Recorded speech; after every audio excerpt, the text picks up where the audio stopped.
Wake up, gamers, cause you're listening to Big Think Dimension with KZ Excellent, I'm optimistic about things. Dan and Bob Video Games, You see that mountain? You can fuck another man on that mountain. and Mr. Feel here on GigaBoots. With that monster opening, it is now time for the Big Think Dimension. Hello, everyone. How's it going?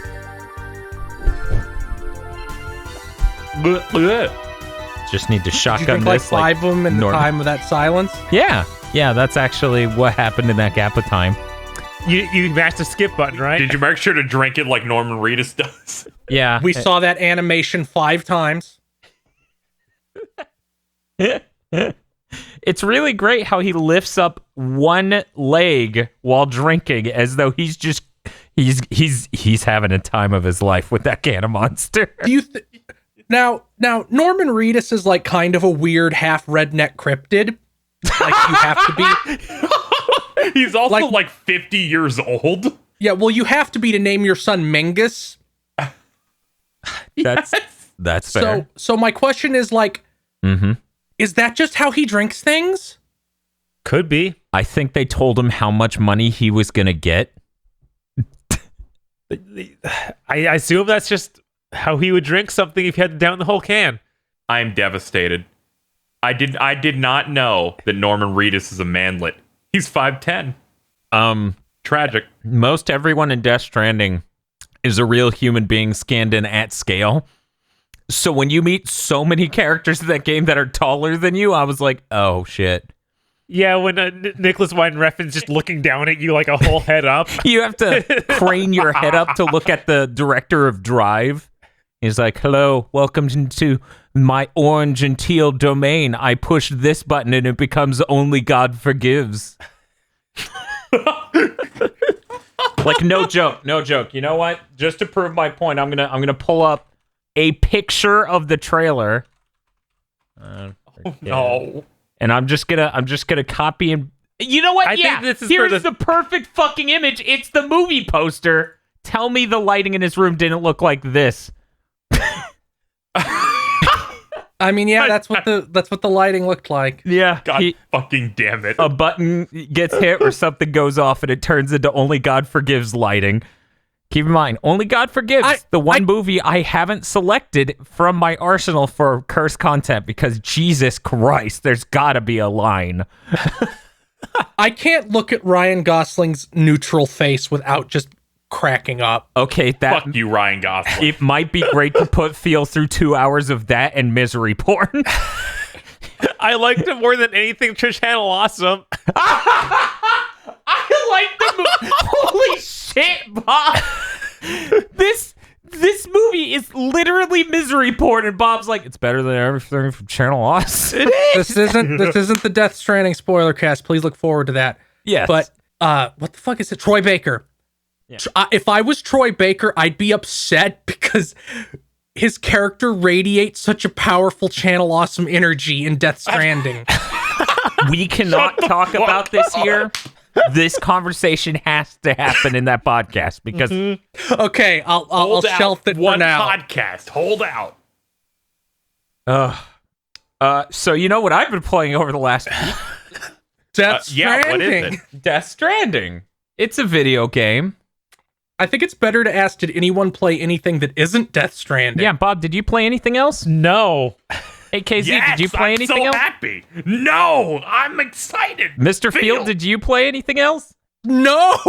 Yeah! We did it, guys! Holy shit, we're going so fast, I forgot about the Pond Lord. Wait. We got Lord! Look, we have a spoiler cast, but I get tired of being asked what this game is, so I'm just gonna describe that, okay? God damn it. Death Stranding is a video game where you go into a cubicle and then the desk tells you to bring boxes to a place that's 2 miles down the road, and then they treat you like you're a fucking legend. And they're right Death to, okay? Stranding. They made Death the Stranding. right call. Death Stranding is a video game adaptation of the 1997 Kevin Costner movie, The Postman. Is that in the Weatherman universe? That was a joke, but looking at the synopsis of The Postman, I haven't seen it in a long time. That might be real, so I have to save that for the spoiler cast. With that said, I'm done describing Death Stranding, so if you all could give me time by freaking out about the Podlords. The Pod Lord! What are Podlords? I'm so excited. Less than 6 minutes in, we're on Podlord. I can't. I'm gonna fucking come. I can't believe this shit. This is the most unreal shit. Hey, I could talk about what anime I watched. Hey, Bob, what anime did you watch? Never mind. Let's move on to the Bob, Podlords. you cunt.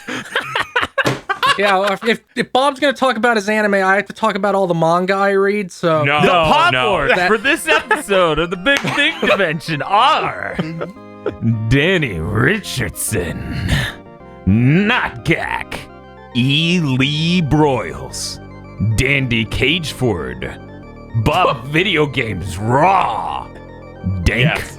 Mormons, Red Blaze 27, Team Galactic Admin Jucifer, Suzu Shiro, Emperor Zero, Sheep Heavenly.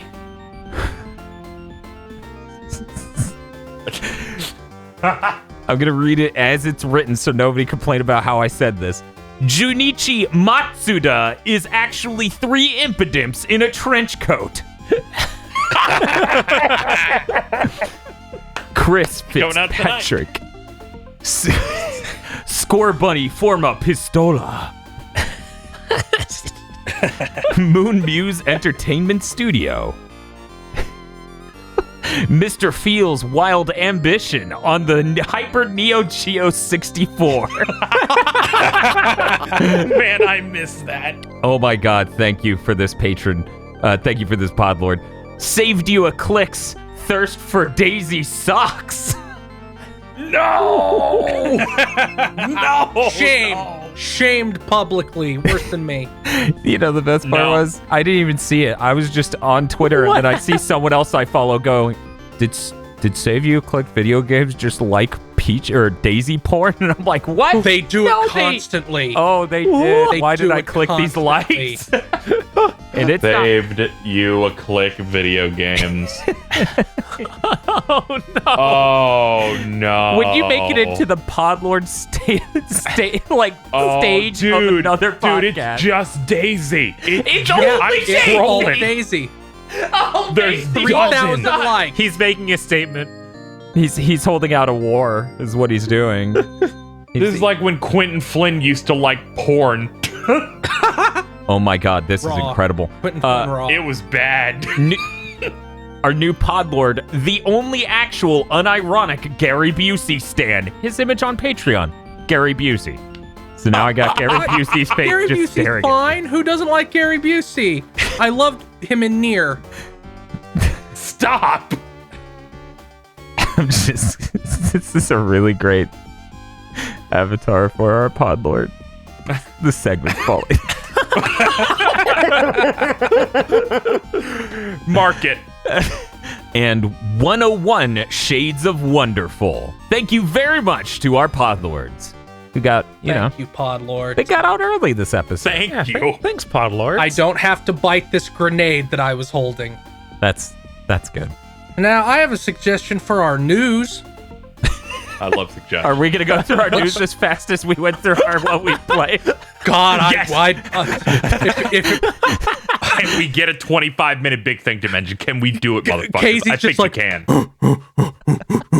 can. About setting records. But one, can we start with Microsoft? 2, Dan, do you have another PlayStation bodysuit? Because after that Microsoft conference, I need one. It was a little bad when people cheered and lost their minds over a demo for Kingdom Hearts 3, a game that's been out for 9 months. 10? Yeah, almost 10. They were on the fence, okay, for 9 months. They're like, yeah, I've been idly curious all year. No, I wasn't willing maybe to they have. give up that $20 sale price. Yeah. But the demo, sure. Yeah. True. The game is like less than $20, right? You can get all the games for like $40 on PlayStation. Well, right now. we're talking about this because of XO19, and what they announced was Kingdom Hearts coming to Game Pass, and Kingdom Hearts 1.5 and 2.5 coming out on Xbox. Is Kingdom Hearts coming to Game Pass, or was it only the Final Fantasies? Oh, it was both. Yep. They announced it's coming in 2020. Yep, coming in 2020. It's good that those are getting on there because it's just It was awkward. kind of to have fucking free. It awkward. made Yeah. no sense. I was convinced that it was- assured by a young Mr. Field that One, I didn't say it to you. I said it to someone being a dick. clearly Birth by Sleep's using a PlayStation emulator. It's never getting ported. That's what I was told by someone who knows more shit than me, and I didn't have any reason not to believe it. So, like, there's somebody who studies, okay, this game is a PSP emulator. Either they fixed it or they were wrong. Or I'm never going to be upset about a good thing happening. Or it could be, and this seems incredibly likely with Sony's weird late PS4 strategy, they could just be asking for a cut. That was also like, either that wasn't the case or they worked it out somehow. Yeah. Because, But like, I was pumped as soon as they started saying Japanese stuff, and I heard him say Kingdom Hearts. I'm like, oh shit! Can Xbox fans be happy? Yes. I assume there must have been something, because the notion of, no, fuck you, you get it 14 months after Kingdom Hearts 3 comes out is fucking stupid. Yeah. Like, there must have been some sort of reason. Because they released the story so far, at least over here, which was a repackaged version of both collections together. And that still didn't get an Xbox port. So in other Square Enix news that they did during the XO19, Shinji Hashimoto came out and also announced that Final Fantasy 7, 8, 9, 10, 10-2, 12, 13, 13-2, Lightning Returns, and Final Fantasy 15 are coming to Xbox Game Pass, both for the console and PC. Finally, Lightning Returns. Bob. I've been so excited to play that on my Xbox. Bob, you would have... 4K dog! You would have... Doesn't that already have backwards compatibility? Yes.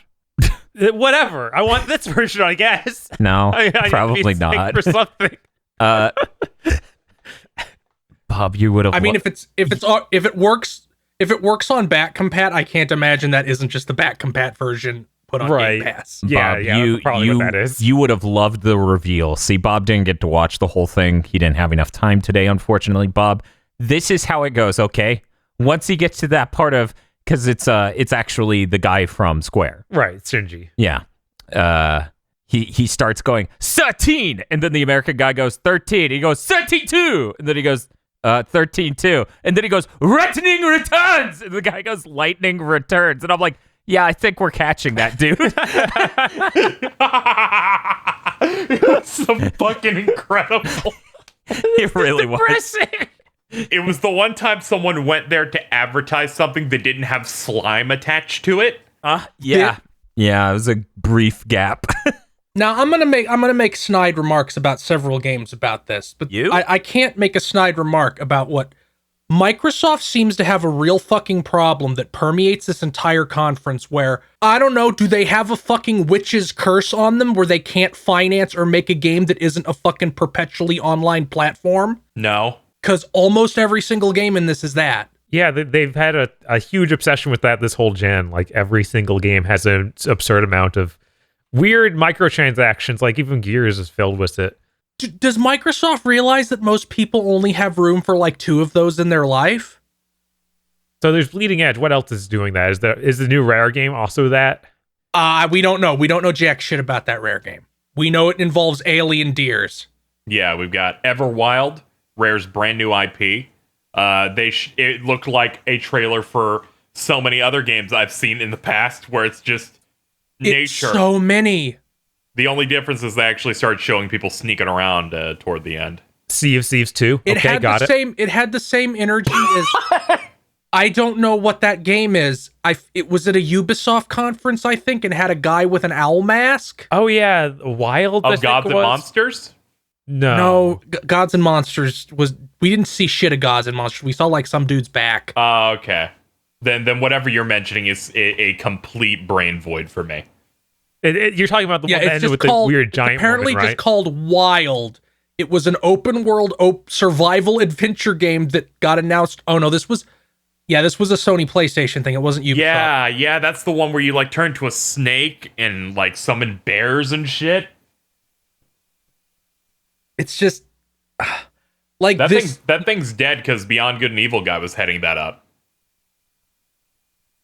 No, Wild is not a Ubisoft thing. It's a whole different thing. Yeah, this is My understanding was that it had that guy. This is maybe that it guy did. was also. That guy was also making an Ubisoft game that is separate from the one Phil is talking about that you're talking about, KZ. Yes. Oh my god. Yeah, I'm falling apart. What is happening? Yeah, Reality is cracking. Stop making games. The point is that new Rare game looks like 18 other games this gen, all of which already, even the ones that came out, even the ones that aren't out yet, feel like relics of a distant past. I'll try to be interested in this game when they show the game.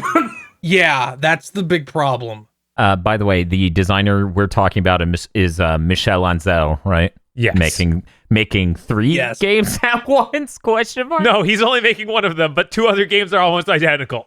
Are you sure? Because he's also working. And one of them, Beyond Good and Evil 2, some people say is real. Yeah, totally see, that's real. the thing. He's working on that thing outside of UB, and he's also working on Beyond Good and Evil 2. And there might be something else. Does it? Is there a game? I'm sure. Okay. We'll see it next year. I hope. So yeah. There was one other piece of Square news. This wasn't in the Inside Xbox, but it was from The Verge. They talked to Phil Spencer, and he said that Final Fantasy XIV Online will be coming to Xbox at a later date, saying that they're working on getting all of that settled, which is great news. Yeah, that's good. More people should play that. I'm always in favor of good games coming to other platforms. Yeah, which means that because Sony is finally saying, yes, crossplay is fine, they can finally do that, because Final Fantasy XIV was crossplay with PC and the Sony consoles, so it makes sense that now... Yeah, it's an MMO. They got it crossplay. Mm-hmm. Got to get more DPS in there to help those queue times. Yeah, more DPS will really help those. Yep. Maybe we should just go down the top of the list down from this point on. Okay. Sure. All right. I will read these, and if anyone wants to talk about them, you just go ahead. Otherwise, you can make noises. That's how Phil pitched how this would possibly go. Yeah, no, that seems like a good system. Let's go. Number 1, Fortnite. Boo. Okay. Opening with Fortnite. Boo. Number 2, live action Jedi Fallen Order trailer shown. Okay, part of that trailer made me laugh because that girl throws a fucking mag light through a dude's windows. Do you know how fucking heavy a mag light is? That's a flashlight that actually exists to beat home invaders with. Yeah. It's a good commercial. You're right. Gotta take out the Sith. I mean, you're going to do that in that game. You're going to have a mag light. It's going to be an official branded mag light. It just Also, shatters me and the Casey stormtrooper both helmets. But me and Casey both marked out when the protagonist breaks out the double-sided lightsaber. They put out an actual Jedi Fallen Order trailer and ended with, yes, double-sided blue lightsaber. And I went, why are you guys spoiling this? I didn't even watch it. I was going to play it. Whatever. God It was a damn trailer! Oh, well. Not a Kojima trailer, so we can't assume that it has horrible spoilers. It's okay. They said it's one of the many things we're looking forward to you seeing. So I'm like, all right. I'm just sitting here losing it over the mag light shatters a stormtrooper's helmet. It makes the breaking ceramic pot sound from Zelda. God damn it. It just yells like Chris Evans. Or wait, Rich Evans. Damn it, I pulled the bomb! I was driving the other day where I was like, Bob keeps calling Chris Evans Rich Evans. And then today on the podcast, I did the reverse. Now, He just throws a mag light, there's a pot effect, and you hear from the distance, oh my god! That'd be a great game. We've had Obsidian put out this fantastic game, The Outer Worlds, and they got to reveal what their small team who were working on Pillars 2 have been working on for about a year now. A Honey, I Shrunk the Kids ass video game that's also kind of like Fortnite. It's called Grounded. Much fun for Obsidian Entertainment. Bob, to Wait, describe this game real what? quick. To describe it Okay, real quick, please. it is Honey, I Shrunk This Kid scale. You're battling ants throughout the trailer, and it has a pretty decent art style. They end the trailer with the giant fucking spider, and I was like, maybe Bob is okay with having that. Yeah, probably. Also, it's a co-op survival game, so this goes in the platform category still. Yeah, but it's not a Fortnite like battle royale, is it? No, it seems more like it would be a survival thing, and yeah, you get equipment and so not Fortnite, more like a co-op thing. All right, that could be neat. Yeah, it looks fine. Is it a third-person shooter? Or... yeah, it looked third person. Yeah, it's like a first-person survival game. So you're like jabbing an ant in the face with like a spear. Was that first person? Yeah, I guess it was. All right, sure. They showed third-person shots too. Yeah, it looked pretty. The ants look scary. I'm gonna be honest. And yeah, I was uncomfortable. And it's not just like when KZ says, "Honey, I Shrunk the Kid's ass." It's not just that. Like the first shot is them going through the brush and finding a gigantic baseball. Yeah. Okay. Yeah, that's pretty on the nose. Okay, I never thought I would get a moment to talk about this on the podcast, but holy shit, this game came into existence. It is clearly a sign from God. I'll get to talk about this. So on YouTube, there is a channel called G Henry, I believe, all one word, and they have done a 3-part documentary interview thing with David Jaffe. Each part is an hour long. The last one is an hour and 18 minutes, and it's his writing's rough. It's really rough, and he gets weirdly upset at a random person in part 3 who didn't like what's the name of that Jaffe game this gen? Drawn Together. Drawn to Death. Drawn to Death. Drawn Together is the fucking Comedy Central animated series from forever ago. Anyways, he makes a small excursus in the middle of it to just bring up this. Here's a clip from a YouTuber who didn't like this game and said it was bad. How fucking unprofessional. Your writing sucks. That didn't help. It was a really weird tangent. That's not the point of the story. The point of the story is fucking unbelievable. I didn't actually emotionally prepare to be the person in a podcast putting Jaffe on blast like this, but here we are. Oh, God. At one point, he's innocent. David Jaffe had a concept for Twisted Metal Head On. It wasn't the one they ultimately went with. Actually, it was Small Brawl. It wasn't the one they went with ultimately. For those who don't know, the Twisted Metal Small Brawl was a late PS1 game. We're talking like 2001. And the whole thing is that it's kids and they're using RC cars. His whole thing is he still wanted that to be a very lewd game. And the way he expressed this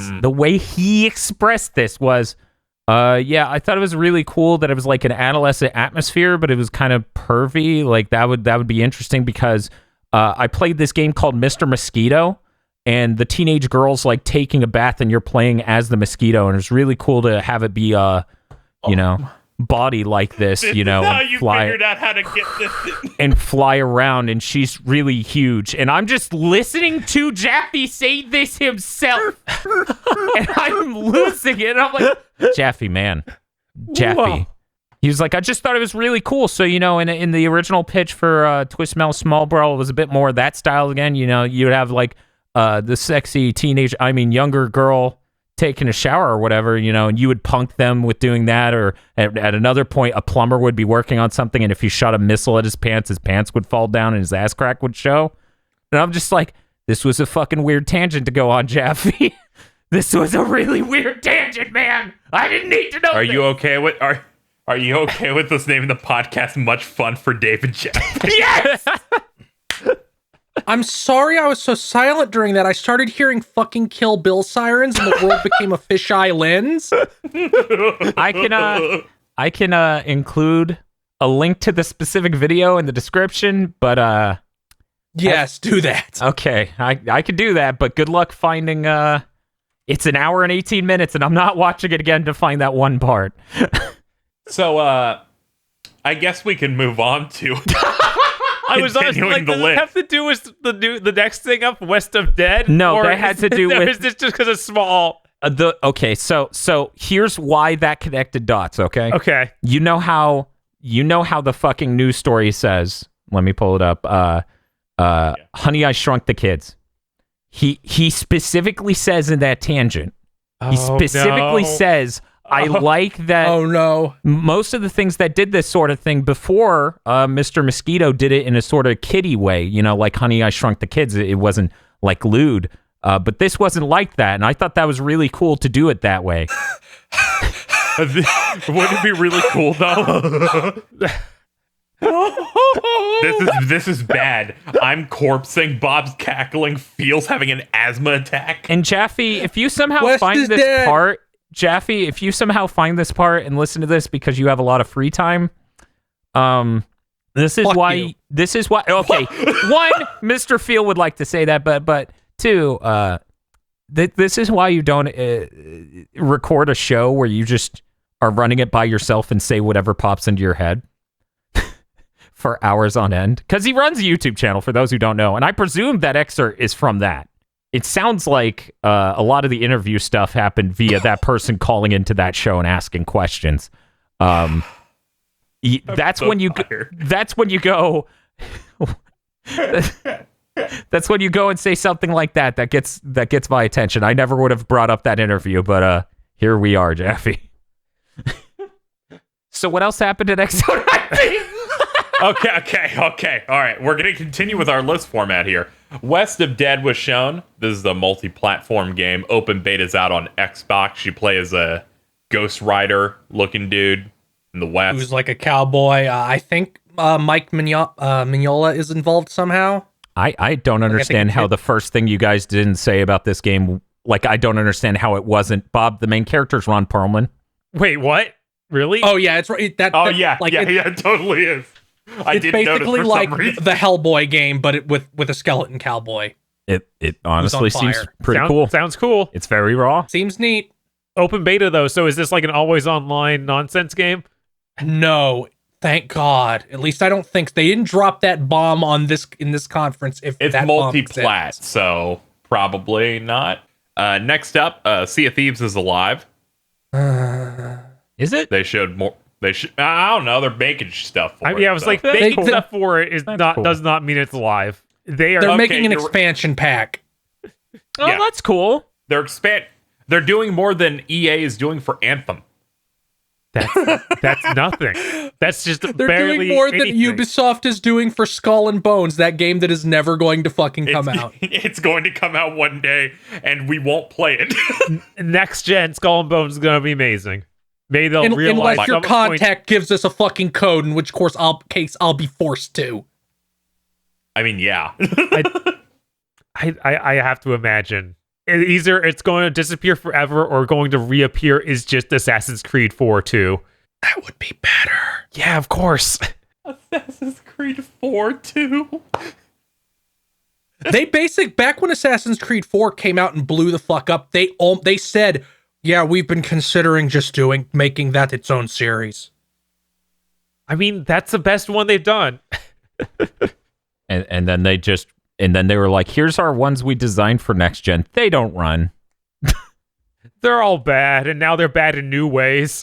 Yeah, that was a good 2 That's years. why they wasn't put it? out that last gen one that took a couple of years to come to current gen, like Rogue. He plays like a Viking Templar or something. Assassin's Creed Rouge, The Bat? Moulin Rouge. Call of Juarez. Call of Juarez. Was Bob there a has- Call of Juarez thing? Bob has had to hear Recently, a human yes. being say that while Recently, staring them straight in the face. That Yeah, is not a one of them's comfortable coming to position. Switch. Oh yeah, Gunslinger. Gunslinger's good. So, Rust. Yeah, they showed a trailer where they threw accolades at this game, and I'm like, I don't know what this is. It said Rust, and I fucking started wheezing. Also, half the accolades were dash player. Of course. As I told Phil, I have only heard about Rust once in the past 3 years, and it was someone saying we're making it an esport, and then I stopped paying attention again. So I want to take the next news bullet. Sure. Cartwriter Drift was announced there coming to Xbox. Guys, according to IGN, this is the thinking man's kart racer. IGN, you're wrong. That's clearly Crash Team Racing. I know, because people won't shut the fuck up. Okay, now Phil, what was the thing you said before we when this started? first popped up, they pretended like this was a real big game everybody knew about. Yeah, they So I did. was like, is this somehow Mod Nation Racers and Dan is going to have a stroke? That's also what I thought you were going to say in that last sentence, by the way. I thought you were going to say Mod Nation Racers was the thinking man's kart racer. I mean, to be fair, that was my gut reaction, but It's not what the internet, This yep, they're game- yelling at him. This game looks like a fake game you'd see in a TV show. This is the game they're going to be playing in the CBS esports sitcom. The one we're writing? Yes, every single episode. you're a bad man. All of you stop it. Everyone knows that Hideo Kojima's writing that based on a certain character in a certain game. Cartwriter Drift is a free-to-play kart racing game made on Unreal Engine 4. Okay. There's a mode in it where you just have boost items and not, the normal bullshit items. The thing's being made by Nexon Korea. So this is like a legit Korean free-to-play game that's coming to Xbox and PC and stuff, and is just going to work across both. Huh. I mean, it looks solid, honestly. it does look okay, but you saying it's from a Korean studio just puts this fear in me. I mean, that's how almost all of those look fine, and then have awful, awful mechanics. Well, like pay win mechanics. Like that's what they're built around entirely. It seems like that stuff is going to be customization for character stuff. Okay. Look, I know Gunbound scarred you. Made a single game that wasn't either an MMO, that was neither an MMO nor terrible. Gunbound? Did they make Gunbound? I don't think they made Gunbound. Who made Gunbound? I don't think they made Gunbound. Were they involved with Guild Wars? Because I know that those are good. No. Are we willing to extend the term of Guns the Duel? Are we willing to extend the term of not terrible to Guns the Duel? The first one, but not the second one. God, no. Damn it, that's not made by them either. Yeah, Guns the Duel isn't made by them. It's made by Mate Entertainment. It's a really weird name. I'm just going to copy paste the spelling here. Maiet.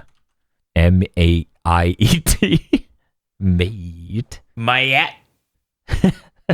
Oi. Mate. Meow, meow, meow. Oi, mate.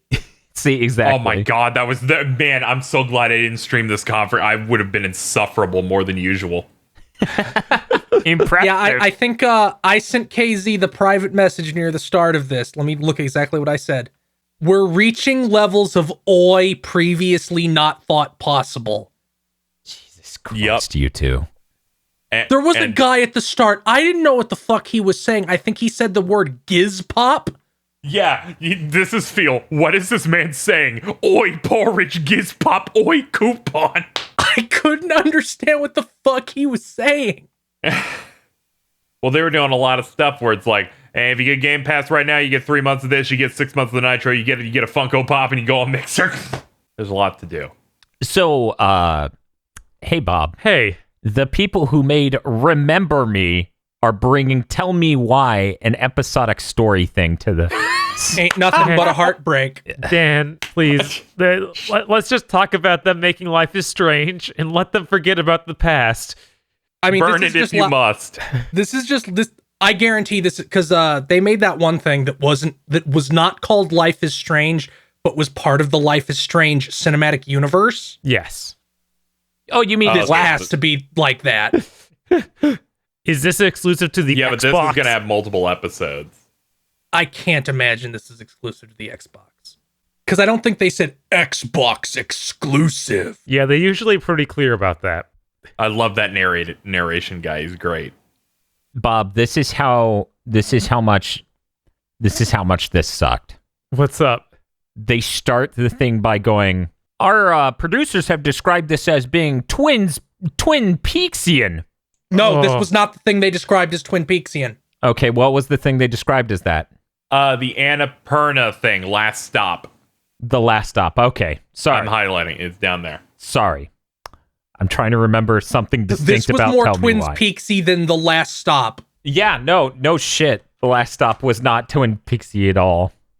This is the one they're like, Tell Me Why is the one where they were like, twins can see each other's memories. And yeah, I just needed to take one look at the picture, and yeah, that's the whole thing. The whole thing is like twins can feel each other and finish each other's sentences, relive each other's memories, and then it cuts to traumatic-looking childhood home and them standing outside, and the sister going, "You sure you want to do this?" Which one was this? This is the one done by the Remember Me people.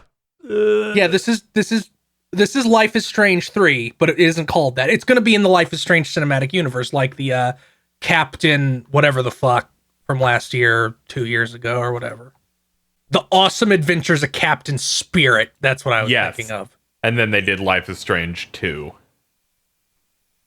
which feels like that one didn't do too well compared to the first one. I know there was a whole thing about the voice actors not being able to come back because of something. No. See, that Life is Strange 2 has nothing to do with Life is Strange 1. Bob is thinking of Before the Storm. Life is Strange. Yeah. Which is a prequel to the first one. And yeah, there was some voice acting stuff there because there was a strike going on at the time. We're getting into like Ghost Recon levels of Fractal Maze.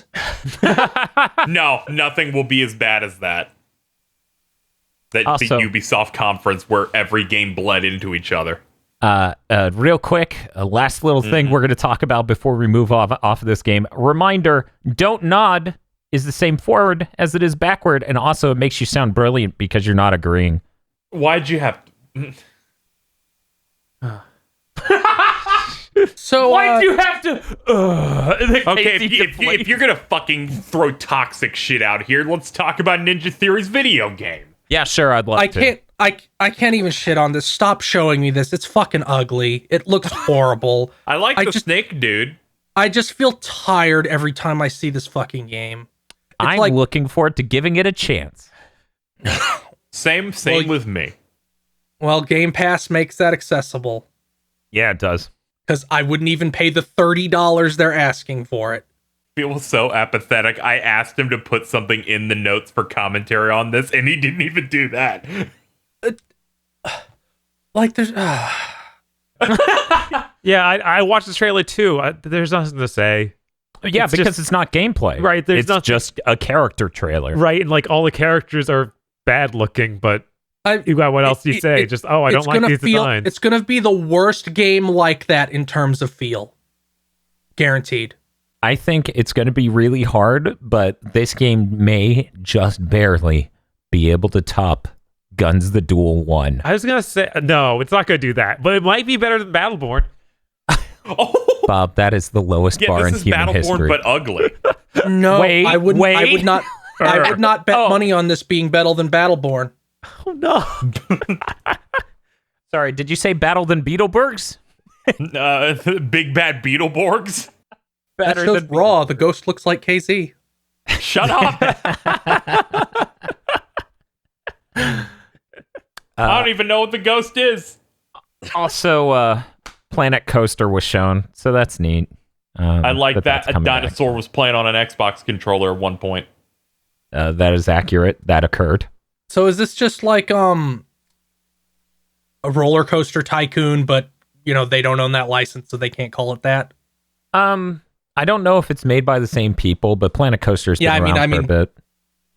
Yeah, I assume it's like Cities, who is like, we want to make City, but we don't.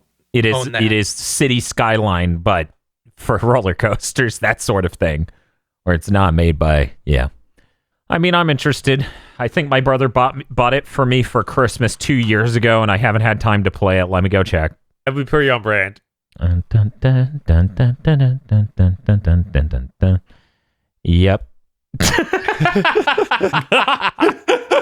Okay, that was. I just like how matter of fact that went. Son of a bitch. Well, we've managed to burn through half of this. Keep burning. Let's talk about the Artful Escape. Yeah. No. For those who don't know, Artful Escape is some sort of 2D platformer with 3D graphics where really pretty backgrounds and elements go by as you run through the environment platforming while being a hipster. Is there anything else to be said? Imagine if Gearbox made Gris. Wait! Why Gearbox?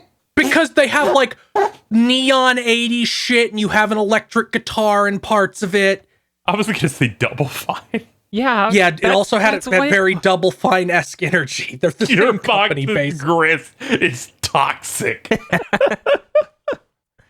But yeah, it's that's a good way to put it though. That it's like Gris for people who don't know. GRIS. God damn it. GRI characters from Blaze Blue. GRI Lambda. Yeah, Gris is already not great.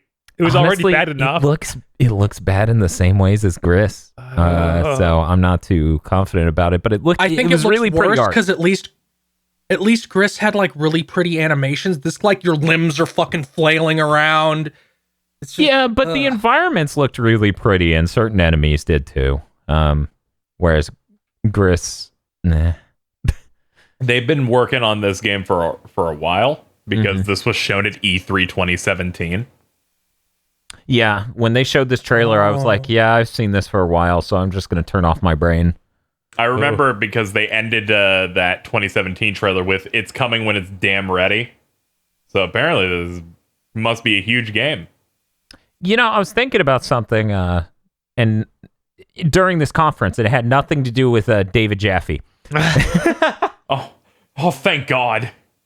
I feel like the next consoles being able to play this console's games has led to Microsoft putting a lot more support into games coming in really late in a way that Sony absolutely didn't on the PS3, where you can tell Sony just stop giving a shit. And they're like, here's Twisted Metal and Starhawk. We're sending them out to die.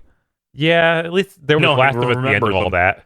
So there was one last hurrah. Yeah, but that's the thing, though. Of course, they're putting their weight behind a fucking Naughty Dog game. Right. It's better than Microsoft's Gears of War Judgment, and I guess we'll just go lock ourselves in a cage. God, I mean, yeah, that's true. Gears of War Judgment is always insane to me because, like, the same month God of War Ascension came out. Yeah, it's about the same time. It was around the same time. And they were both about had, House like, of Cards. The unwanted so you had two sequels. games abbreviated GOW that were terrible. Yeah, at least with God of War, they didn't make it about the character everyone hated. Bob, that's every God of War. I mean, they made it about Kratos. yeah, right. But people like Kratos somehow. Bob's saying they didn't pick from a full cast of characters the least likable one and give him his own game. Bob. What's up? I forgot to tell you. At the conference, they announced what X stands for in Xbox. What? It stands for Extreme because Kiwami games are coming to the fucking Xbox. Yeah, Yakuza 0, Yakuza Kiwami, and Kiwami 2 are coming to Game Pass. I couldn't confirm or deny that because I'm going to be real.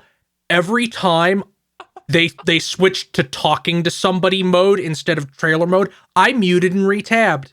What? No, I had to watch it because one of those dudes, his face looks like Carlton from The Fresh Prince of Bel-Air to me, and I just couldn't handle it. Oh, yeah, I can see what you're talking about. He has a bit of a Carlton energy. Wasn't that the guy from 343, the community manager? Yeah, only he's like really jacked. Yeah, and the Respawn guy looked like Smooth Dave Lang. Stop it, please. Please stop. Like if Carlton got huge... Like became a fucking brick house. I saw somebody tweeting about some sort of goo man came out to advertise Madden. That's in Project X Cloud. That's in the X Cloud segment. Okay. Possibly the best part of the entire show. I mean, anyway, we got Halo Reach coming December 3rd to Master Chief Collection on Xbox One and PC. When I read this, I was like, that game's still not out? No. What year is it? They're not done with Master Chief Collection. It's been 5 years. The game isn't done yet. Yeah. Looking forward to playing this, the first Halo game I play to completion on December 3rd. Wait, God fucking wait, damn it. wait. Are you saying you're going to get Halo Reach and that'll be your first Halo game you play? To completion, I played Halo 1, like half of it. Something mutoids. Yeah. But yeah, it was like 6 months ago, and in Inside Xbox, they announced we're bringing the Halo games to PC. So what we're doing is we're updating the Master Chief Collection, and they're going to put Reach and ODST on it. We need a date for those PC versions. It's day and date. Oh, great. Yeah, like Steam pre-purchase for Halo Reach and the Master Chief stuff. Wow, is just up. on Steam too? Great. Yeah, they gave up. Thank God. Yeah, they gave up super hard, but yeah, you can get that literally now. Sometimes giving up is a form of bravery. It is very brave of them to want me to buy something. 30%. It's very simple math. You see, 70% of something is more than 100% of nothing. Yes, and many publishers need to fucking figure that out. I spent most of the beginning of this generation yelling that math over and over, and yet somehow it took Microsoft and EA are the only two people to figure it out, and it took this entire gen. Yeah. It's a little rough. Speaking of nothing, Bob, What's up? what is Drake Hollow? He didn't watch this. He didn't watch this, KZ. He has no way of knowing it. This doesn't work. Don't worry, I don't, and I watched it. It's Drake and the 99 Dragons sequel, right? Oh, No, I wish that would I be wish. better. With new So- voice actor John St. John as Drake. That would be good. Blow it out your. Blow it out your 99 asses. Please. I have a request for a piece of art, ladies and gentlemen. No, that. Dude. Now here's how the trailer starts with, a little girl who looks like she stepped out of Fortnite/Overwatch. And a bird with a clock on his necklace shows up and his eyes glow and a door opens and she goes into like the purple curly tree dimension, like where everything's kind of spooky. Okay. Sounds And I'm cool. like, okay, this looks pretty good. Then she starts like spawning facilities, like a base and like a swing set. And I'm like, oh no, is this a fucking weird survival game? And then some monsters show up. And then 3 other Overwatch children show up with weapons. And I go, oh no, fuck. Is this made by Double Fine? No. It's rad too. It's another fucking platform, 4-person survival, give us your fucking money and die game. And die. Let's get out of here with Microsoft Flight Sim. They showed more of that. Always cool. Okay. It looks pretty. It looks really really nice. There's not much to chew on there. Shout out to that person years ago who managed to get a glider to break orbit. We got after 2 years of like nothing, they showed Age of Empires 4. I actually searched this one out because I like Age of Empires a good bit. They called it a gameplay trailer. I was highly disappointed to see that it's just in-game footage, but not like showing UI or anything that shows me how the game's actually going to play. Doesn't show you it being played. Yeah, so I was upset. Bob, you would have been more upset if you had heard what they said right after showing that. Oh no, what did they say? Because they cut to a TV in the background, which is playing it, and then it cuts to the person who's speaking, and they're like, that's right. Hey guys, guess what? That's the game our studio is playing every day, and the crowd loses it. And I'm like, wait, what? What the fuck are they clapping Playing a for? trailer? What? Hey, guess what, guys? We're testing our game. People lose their minds. What? Why is every Microsoft crowd Holy fake? shit. Yeah, no, it's every Microsoft crowd is like this, and I don't understand why. It's like some armchair dev shit where their identities are gone and they must do this or the drones with knives come out. Yes. Age of Empires 2 Definitive Edition is out, and they showed that. That's cool. I might buy that. Actually, a KZ, I think it's pronounced Deathfinitive. Not this time, Dad. You sure? No, he might be right. Who knows? Who knows, really? It's They showed a trailer of Empire-itive. like... they show one of those nostalgic grasping trailers where it's like, look at these people with old ass Windows 95 PCs and Cheetos like playing the game. One, I think it was Windows 98 too, and more importantly, they described Age of Empires as a generational game, Bob. And I fucking lost it because I was like, just because you made 3 and then destroyed the studio that makes it doesn't mean you get to pretend this is a long-running franchise, you pieces of shit. Yeah. Because that's the tone they have. They're like, Right. people grew up playing Age of Empires with their parents, and now they're able to play it with their kids with the new one. That's Microsoft not the way you shoves a can pour shovel that. in the dirt on top of the grave. It's a generational franchise. They finish topping off the fucking grave and with the shovel, and then they put the shovel on the ground, lean on it casually, and go, "Hey kids, what's up, gamers?" What's up, gamers? That hurts. Okay, now KZ, you can actually do the bit properly. Hey, Bob. Yeah. What's Crossfire X? You know that old commercials from the 90s where they get caught up in it? You get caught up in the crossfire. Yeah, it's that, right? Not that. No, it's not that. I Now, don't- you may remember because this was one of the few games where Phil Spencer came out on E3 and fucking said, "We are honored to get Crossfire X onto the Xbox." Oh, is this that weird, like, Korean thing? Theo, what is Crossfire X? I don't even know what it is. It's a first-person shooter from Asia. It has the most players of any first-person shooter in the Yeah. world, apparently. I'm curious if it has any actual value at all, or if it isn't just absolutely terrible in every way. They were saying something like Remedy's involved with it. Yeah, I was going to bring that up. They did a thing where they're like, we're going to see how these 3 studios came together to make this game work on the Xbox and how incredible their journey has been. So hi, I'm some white guy. Join me on my worldwide journey as I visit these 3 studios. And then it just, I shit you not, Bob. This sounds like a comedy Bang Bang sketch, I swear to God. Okay. It just cuts to footage of him eating Asian food and then talking to the camera, but he's muted. And I'm like, oh, are we going to see the game development, or is it just going to be him eating food? He's hungry. Oh, that's amazing. So then it shows him at the Korean studio, and he's talking to them, and then the person explains some stuff about the game, and then he goes, "You let me win though, didn't you?" And then the guy goes, "Yeah." And he doesn't seem like a joyous or funny moment. He just seems like, "I'm sure getting dragged along for this joke, aren't I? Yeah, I let you win at our game." And then they cut to Remedy, and he's like, "Let's talk to the people at Remedy to see what they're doing." And they're like, "Yeah, so we get to take this amazing game and make a single player for it, make single player content." And I'm like, holy shit, what is going on?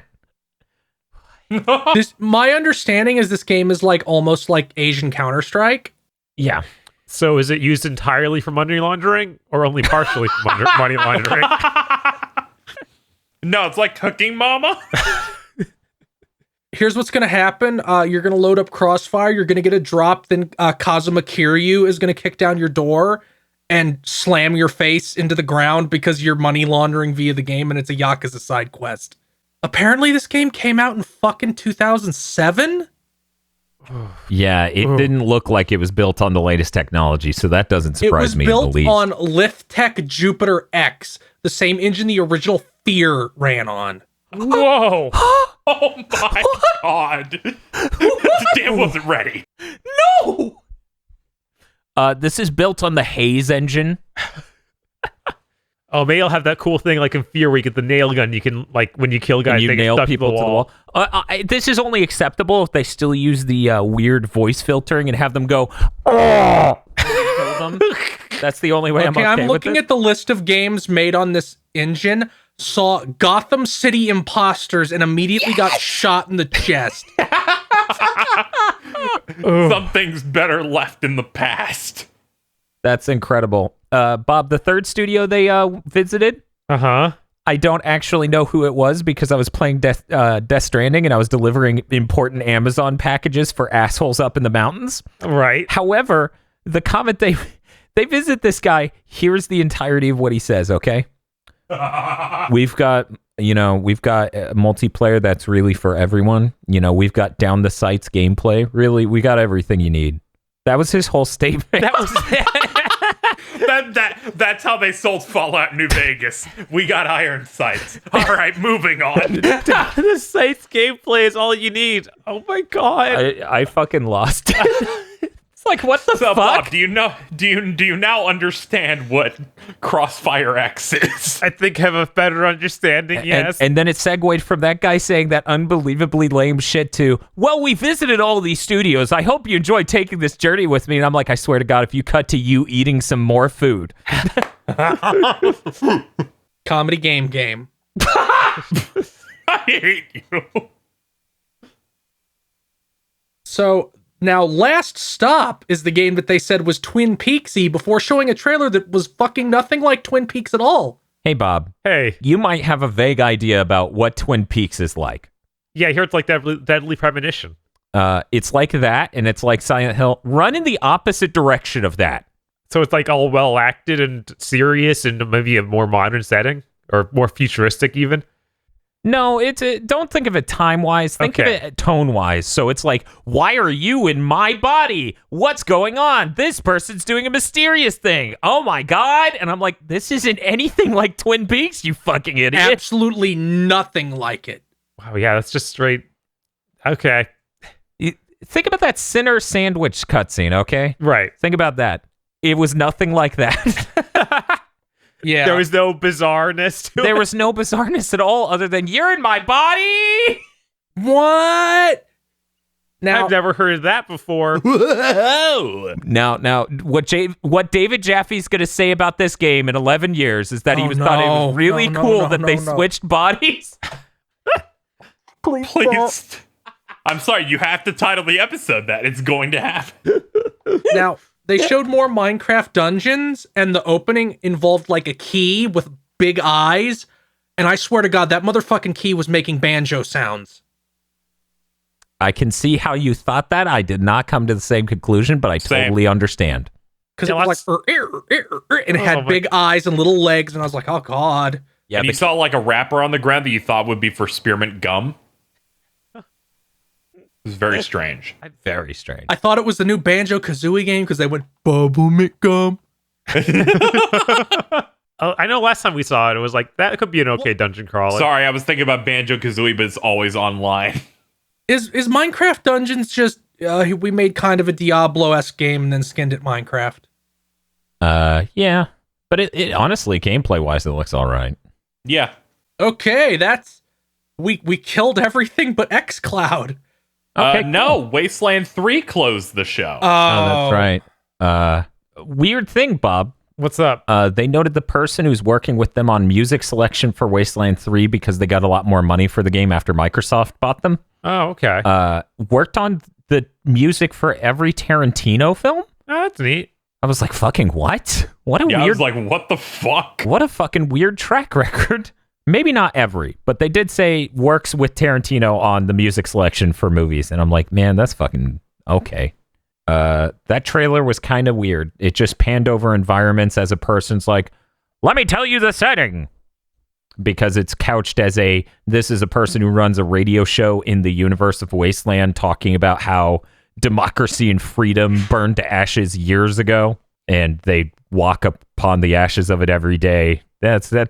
That's the whole trailer. It's just that. As Land of Confusion plays in the background. Oh, yeah. We got a third version of Land of Confusion. I hope everyone's fucking thrilled. Is Wasteland... My first thought was, oh man, I love this Disturbed song.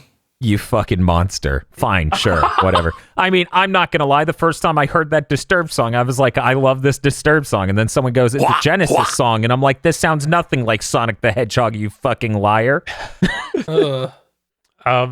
Is this isn't another game that like Fallout uses just like 1920s style music or 1940s?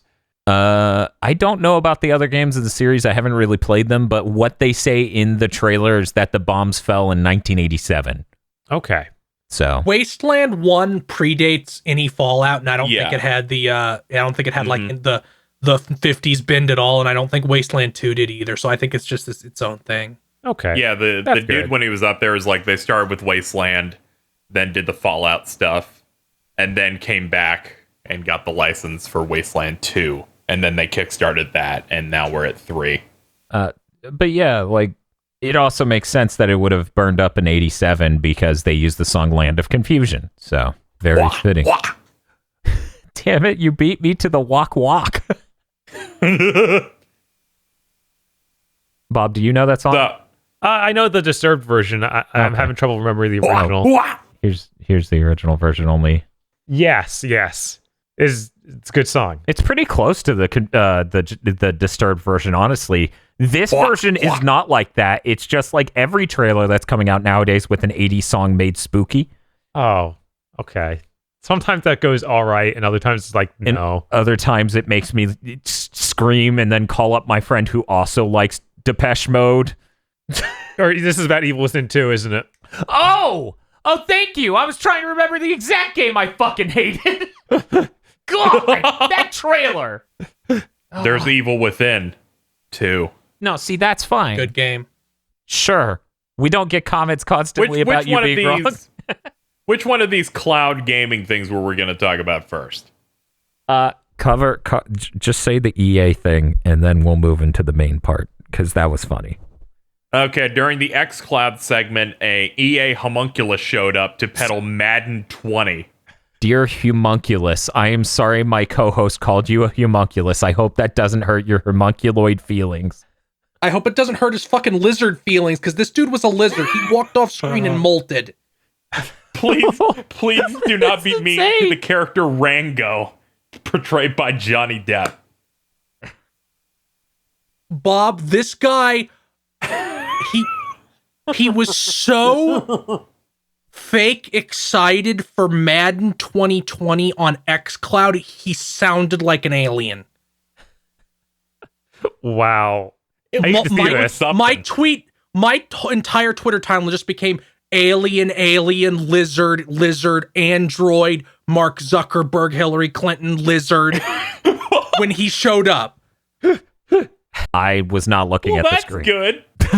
I was playing Death Stranding. I was looking. I was like, I have to be engaged. This is an important part of the whole show. I engaged for trailers and listened for words. I don't know how lizard-like this person was, but yeah. No, they were like, you can play Madden 2020 on xCloud. And then he asked for sugar water. It was really weird. But I also assume that's completely normal behavior for Madden fans. It's completely normal behavior at Xbox Game Studios. Yes, that's it. God, they buy all the studios and just slowly replace everyone with pod people. I mean, this was an EA guy, so all the real people there vanished long ago. Oh, this is depressing. Let's talk about Project xCloud. Yes. I literally cackled during the segment. You know why, Bob? What's up, Dan? Because they kicked the shit out of Stadia during it, and it was really funny. God, it was so good. It was the funniest shit in the world. They're like, we're not sitting here telling you to replace your console. We're telling you this works in addition to that, and it works with the games you're already playing on your console. So we've got 25 games working now. We're going to have 50 games from 25 publishers, or game studios, I believe is the way he phrased it. We're going to let it work on mobile. We're going to let it work on all these different things, and we're working to add more controller support, such as it's going to work with blah, blah, blah, blah, blah, blah, and the DualShock 4. They said Sony's DualShock 4 on stage at a Microsoft conference, and people in the crowd, like 2 people were like, boo. One guy was like, what? They're blowing people's minds. That's good. It was incredible. My timeline was like, will this be the conference in which we finally see Virgil? And xCloud's first gameplay they showed was just regular DMC5. I'm like, here it is, guys. That's what you asked for, right? It's Nero on a phone. Man, but 50 games, that's not that many. Surely Stadia can beat that, Bob, right, guys? Bob. Right, guys? Bob. Definitely. Do you want me to whip through my Stadia stuff? Because I have a bunch. Also, to top things off with xCloud real quick, to top it off, they continue to maintain that it's early and it's a beta, not implying that this is the big do or die launch. Yeah. Of course they also said they're bringing it to Windows 10 next year. Is it just free with Game Pass, or is there a separate service for this? They said they're going to bring games that are on Game Pass to this. Yes. I think they said that there was a version of Game Pass that would have this. I'll have to review what they said, but all I was under the impression of is that Game Pass works with this. Yes, and that the games on Game Game Pass into it. Yeah, but I they said Game Pass a lot. Because asking people to pay for a third thing that's tough. Well, yeah, that's why you get Game Pass Ultimate, Bob. Like, come on, man. But no, I want to just get 18 years of it, like Dan. I wanted to, yeah, Bob. I want to go real quick into my thing. We actually got a plug on a popular gaming podcast in the last week. I don't think I told you guys about it. We got plugged on the Completely Unnecessary Gaming Podcast, which is CU Podcast, run by Pat the NES Punk and Ian.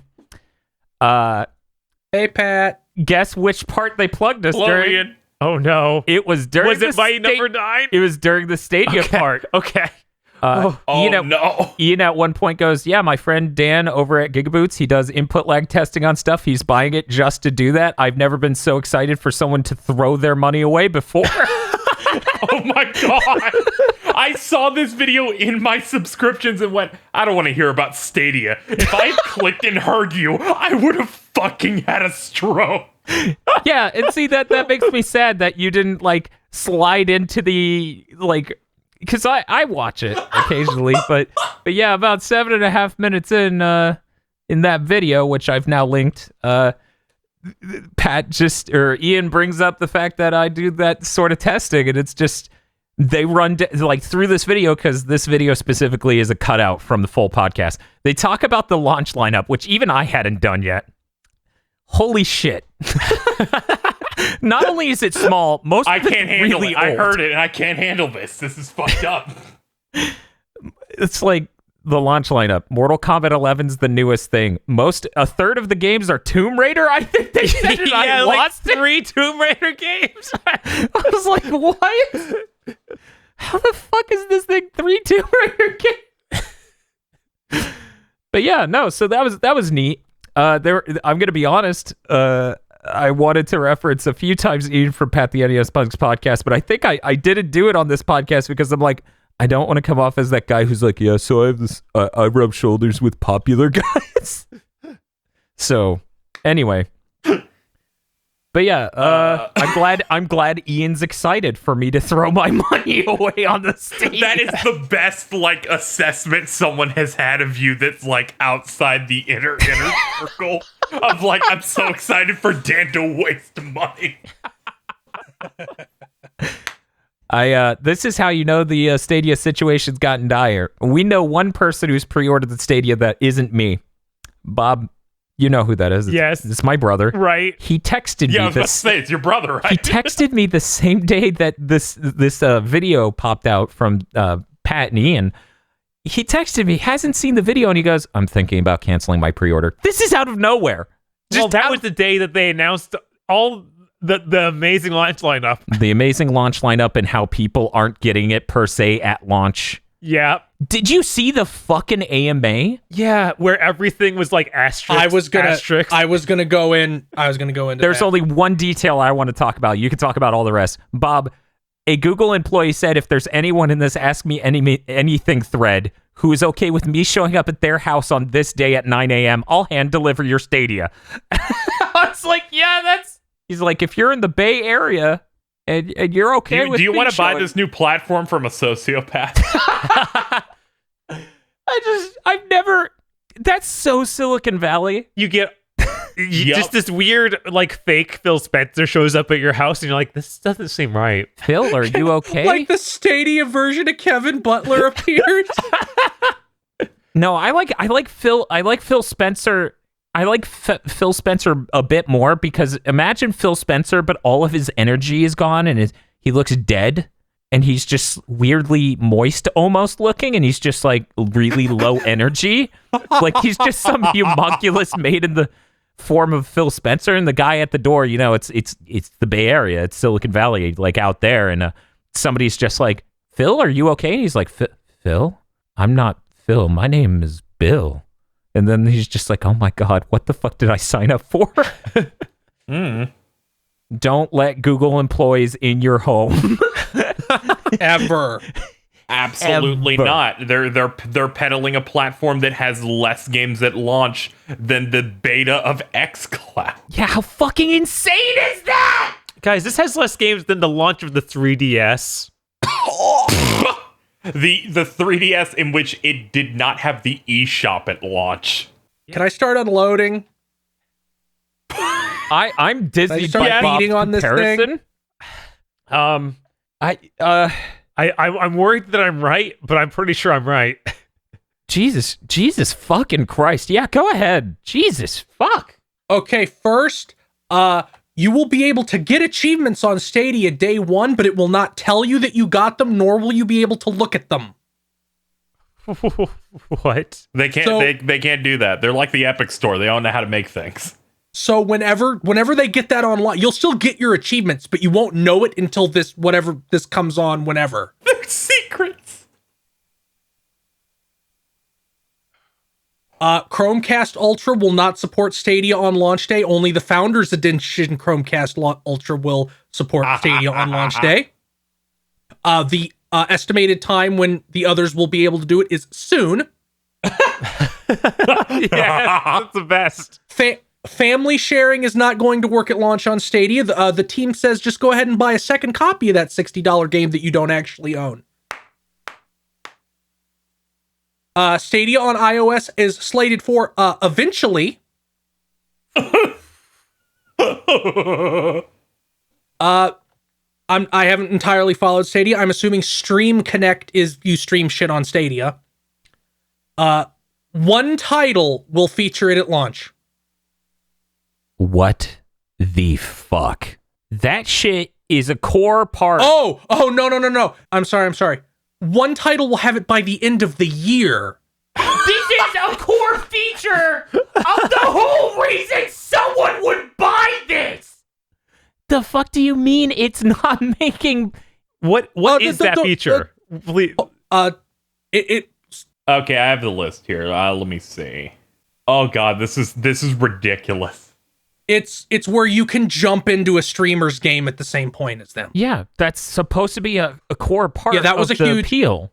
Yeah, Stream Connect was going to let you like jump into someone's stream. State Share, which lets other users share their save states and save files, and Crowd Play, which allows quick jump into multiplayer through a YouTube stream. Also, they won't be there till next year. Ah, jeez, we forgot to put in the reason we're selling this piece of shit. It's almost like... Don't worry, Dan. You can't buy... The only way to buy Stadia games at launch will be on your phone. You can't do it on... There's no web UI. Only on the phone. That's the insane. fact that like on day one, you got your PC Chrome gameplay with no 4K HDR 5.1 surround sound. They'll be added later in 2020. This... This is the one where they're like, this is the launch of Google Stadia, xCloud that has a much better proposition in every area. Goes, this is a beta. We're trying our best to do the best by our customers, and this will never things are gonna replace be broken. consoles. It's an additional thing. This Even we're the making- messaging of we're- this is early access doesn't exist for Google, and I don't understand it. Stadia Buddy Pass, which was a Founders Edition feature that allowed you to like give your friend Stadia for 3 months to test it. Not available at launch. What? We paid for it so Okay. you could play with your friends. You have to use a phone to set it up and buy games. Google Assistant will only be able to start Stadia games on the Chromecast at launch. It will not be able to do anything else. Accessibility features on Stadia currently not planned at all. They have no functioning plans for, not even on the roadmap. By the end of the year, you will have 26 games you can buy on this thing. I heard that this was like a weird beta launch, but they're not advertising it that, are they? There's no nothing connecting here saying, yo, yeah, this isn't for everybody. So, real quick, because I had someone bring up the other day, like, oh, they've clearly been working on this for a bit. They say one amount of time. I assume Google has been interested in this since the moment Gaikai was shown off. Gaikai was shown off before this gen started. So 2011, 2012.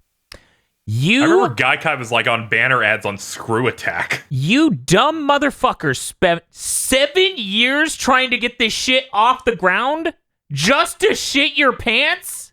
Like, it's not even getting off the ground. It's rolling and shitting all over. it's insane.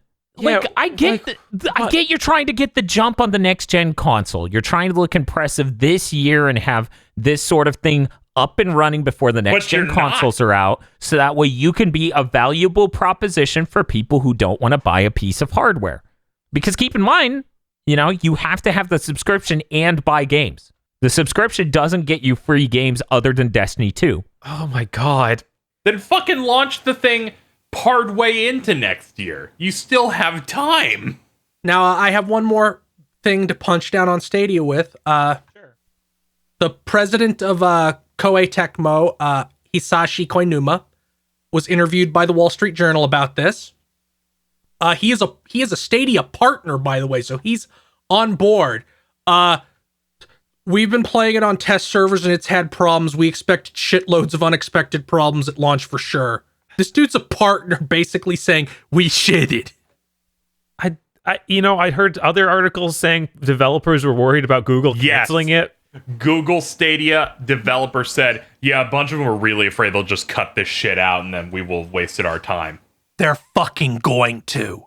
Yes. With a launch like this, they clearly don't care.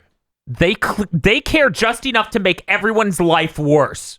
That is I would like to point out that a couple years ago, some dude got fired from Google and shared all the skeletons. The only way to get promoted at Google is to launch a product. It doesn't matter if that product succeeds or fails or what it is. If you launch a product, you get promoted. Hey, Bob. What's up? You know that guy we know that's at Google? Uh-huh. You think he did it? Oh, no. God damn it, Dan. I feel like he seems would. like a pretty hit move. Yeah. Okay. Was there a credits list for Stadia? No, you're gonna have to wait. You're going to have to wait. Yeah, it won't have the ability to view the achievements at launch, Bob, but it'll have a credit sequence. I doubt that, but okay. It would be the funniest shit in the world, though, wouldn't it? It would. Fuck The wild fuck world this. of video game streaming. Fuck this. Fucking come on. Is that all the streaming stuff? Yeah. We're done being streamed on by the news. Okay, let's burn through the rest of this. David Jaffe's like, they talked about my having God. the news stream on them, and I thought that was pretty cool. Okay, we need to get this podcast rolling. I don't want it to be 2 hours when we hit Podlords at minute 6. Okay, I'll start going through my news. Thank you. Vanillaware is putting out 3 launch trailers. None of them have anything to do with gameplay whatsoever. In 13 Sentinels Aegis Rim. There we go. There. None we of them needed to get a title in there. No gameplay. Bob was right. This is barely a video game. That's a shame. They clearly must have been making some game, and then it just never worked out, so now it's a visual novel. Kowloon's Gate, an obscure PS1 cult hit that never got localized. It's like a weird first-person cyberpunk thing, is getting a sequel. Man, called that's weird. Kowloon's Rhizome, A Day of Fire. It's described as back alley open world. What? It also got re-released on PS4 in 2015 and got a VR version. I have never heard of this. Yeah, neither did I until this came out. I'm like, that looks cool. I'll play the sequel if it ever comes out in English. Movie Broly got a trailer. It looks real cool. It also tells you absolutely nothing about how he plays, just like every fighter's trailer. I mean, 1, that's not news. 2, I've never gone into those trailers going, I really want to see how this dude, I just want to see him do cool things. Also, the release date is soon. So I would say like 2 weeks-ish. That's usually what it is when they say soon. Right. Because I follow certain individuals on Twitter, I saw other certain individuals are freaking out about whether or not a certain voice actor will be involved. The trailer was Japanese, so we don't have Okay, any so the we trailer's still don't Japanese. know. I'm going to say no. You're going to say no? I'm going to guess no. I'm gonna say no. KZ, you want to make a bet? I'm gonna say no. Okay, well, it's not happening. I'm gonna say no. Bob? Yeah, there's no way they're in the middle of so much junk with him. I mean, aren't they literally on the opposite side of a lawsuit for him? Yes. Yes. And there's no way they were on speaking terms recently enough for him to record the voices for this. Is the dubbing done by Funimation for the game, or is it like a separate company? I mean, it's clearly it's clearly a separate company. It has to be a separate company, but there's some sort of don't fucking use him. Yeah. I mean that's basically industry wide right now. Let me put it this way. If you've ever seen if you've ever seen the Whitest Kids You Know sketch where he lifts up a bucket labeled piss and starts looking like he's gonna drink it and everyone in the audience starts screaming no, that's how casting that person is right now. Oh yeah, I just meant in regards of the lawsuit because it was like, I think Arxis does a different company for that. But either way, that case got dismissed. Yeah. That's great. Moving, we got Shovel Knight news. Yes, all the remaining Shovel Knight content will release on the 10th of December. That is Shovel Knight King of Cards. That's the King Knight campaign. Shovel Knight Showdown. The Shovel Knight Showdown, which is the 4-player battle arena. Also on the 10th, a Amiibo 3-pack will come out, and a gold Shovel Knight Amiibo will come out. The PS4 physical version, though, got delayed till 2020 due to manufacturing issues. Okay. So Shovel Knight is one of the best 2D platformers ever. Then they made the Spectre Knight expansion, which is also one of the best 2D platformers ever. So I expect this to be one of the best 2D platformers ever. They are actually finishing Shovel Knight because these were all the extra stretch goals they made, and they've gone above and beyond, and they're finally hitting the end of this. They've flat out said this last thing is the biggest thing we've ever made with all the lessons we learned making everything else. Mm-hmm. Now, this one's fucking confusing, so I'm just going to state the facts as they happened. Because I don't know what the fuck's going on. Okay. So, Human Head Studios, the creators of the original Prey 1, shut down, and all the staff went over to Roundhouse, a new Bethesda studio. Now, at first, the read was because Bethesda fucked them on Prey 2. Years ago. Yeah, that's what hit my brain just now. But it seems to be more complicated than that because Human Head was working on Rune 2, which was a game on Epic Game Store. Apparently, they shut down Human Head to get out of their contract for supporting Rune 2. Because what happened is they launched Rune 2, immediately shut down Human Head. Everybody went over to this new Bethesda studio. The publishers of Rune 2 went, we didn't know that was fucking happening. We have no clue. So they said, they're closing our studio and opening a new one. We didn't hear about it until it came out in the news, and they were supposed to be supporting this game post-launch. Ugh. It sounds like to me that they didn't want to fulfill this contract and wanted a way out. So they went to Bethesda. We're like, hey, would you like to get us after all? You tried before. And apparently they're working like, hey, do you wanna make a game for us that'll be bad? Because that seems to be our streak right now. Apparently they're working on some sort of Fallout and Elder Scrolls thing. God, poor Fallout. And finally, on my front, Dead Island 2 still exists. No, shut up. Guys, I'm serious, says Deep Silver executive. It has changed studios 3 times, by the way. Yeah, I was like, I could have sworn we finally got a studio like earlier this year, and like, oh, it's real again. Yeah, did that change? A few months ago, they talked about it. I actually have a physical version of a PS4 game to talk about that has been announced.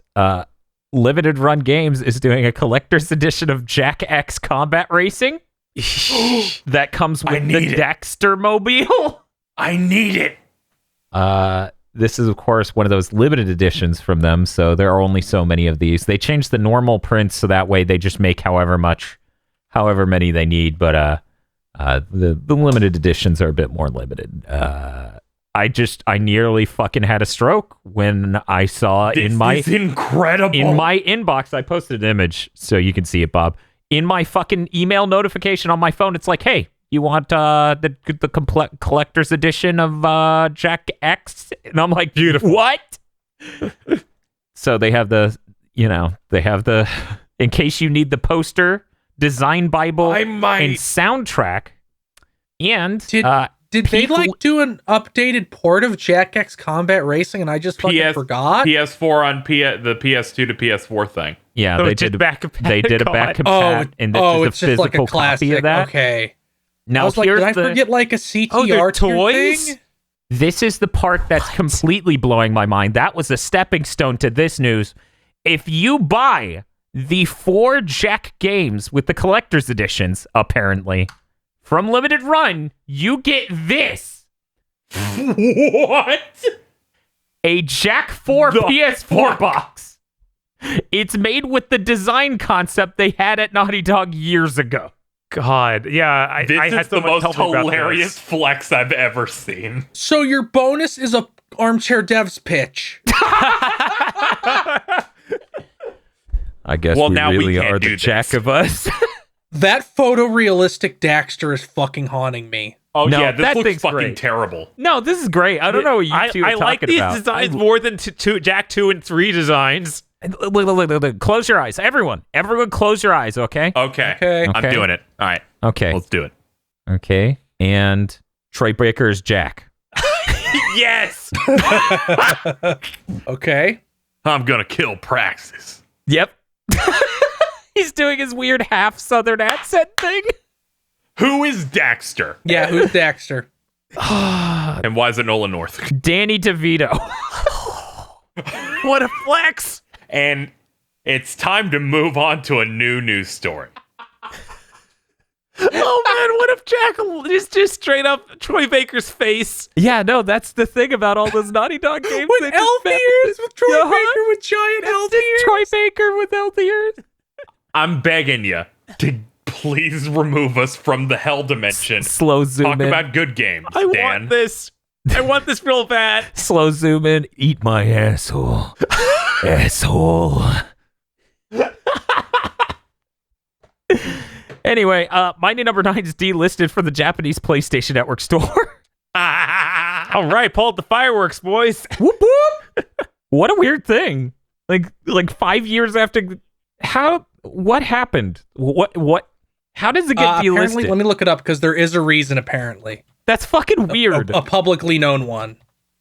There was a really good post about this, which was every time my number 9 is brought up in its usual negative light, I get to look at Capcom's great games this year, like a proud dad who just witnessed his 3 kids beat up someone else's ugly child. Whoa. DMC5 off the top rope, baby. Yeah, I clicked that tweet and saw Field posted that in the replies and blacked out. Apparently, the publishing deal with Deep Silver has expired, so the Japanese publisher of the game, Spike Chunsoft, just don't get to publish it anymore. So it probably isn't going to get pulled anywhere but Japan, and it'll probably be up in Japan again once Deep Silver finds somebody fucking else to do it. Can you imagine if my number 9 just got pulled everywhere, like Transformers? Or like those Deadpool games? Dan's just rubbing his hands together, seeing the price of physical copies skyrocket. Yes. Every time. Yes, I have 87,000 copies. You guys have no idea. Every time there's fucking news or certain things come out, I'm like, oh, that's going to change how this line is received. That's going to change how this Update crux the of the script. No, the script stays the same. I just go, huh, people are going to think this has to do with that specifically. Oh, well. Leave it up to the interpretation. So, hey, Bob, Hey, you got some news? I do. We got this week actual release announcements for Grand Blue Fantasy Versus for the cool. for the US. I'm excited for this game. Yes. Q1 2020, it's going to have both English and Japanese voices. Yeah. Raw. It's going to come with download codes for the mobile game. Yeah, I looked at what items. They're just random like materials. Like if it'd been like you get a pick ticket, I might have been excited, but it's just But yeah, that's cool. I was really worried we wouldn't get a dub. It would take forever to get here, but nah, it's coming out. It's coming out quick and with the dub. Weird. It's almost like they could have done that for other franchises. Xseed is publishing this, and Xseed understands. Xseed should publish freaking Blaze Blue and Guilty Gear, honestly. But no. Seems that way. I have some news to lead into your news, Bob. Sure. Apparently there are going to be 3 versions of Pokemon coming out today. Hashtag thank you Game Freak, hashtag fuck you Game Freak, and hashtag Game Freak lied. And none of them will be real. That won't be till next year. The real Pokemon game. The real Pokemon game's never coming out, guys, apparently. Masuda really needs to shut his fucking mouth. He does. Every time he shows up, it's the worst. He speaks. I know. For the past 5 years. It's a curse. Bob, apparently Masuda opened his mouth and became a news story. Would you like to read your news story? Sure, but confirmed that they have no future plan to ever do a national Pokedex again. This is how all games will be going forward. Also, be excited for Pokemon Home, the app that isn't out yet, but where you can lock your Pokemon in jail. This has the desperation of like, stop talking about it. It's never changing. Stop. Like, it would be better PR-wise to just shut your fucking mouth. Yeah, just not even mentioning it is better than this. This is so exciting. Pokemon's coming out in now less than 2 hours. KZ, let's read our parentheses notes that we left on this story of Bob's. Okay, so Bob said you should be excited for Pokemon Home, according to Masuda. And I said, I do like homes. And I said, I wish Masuda would be sent to a home.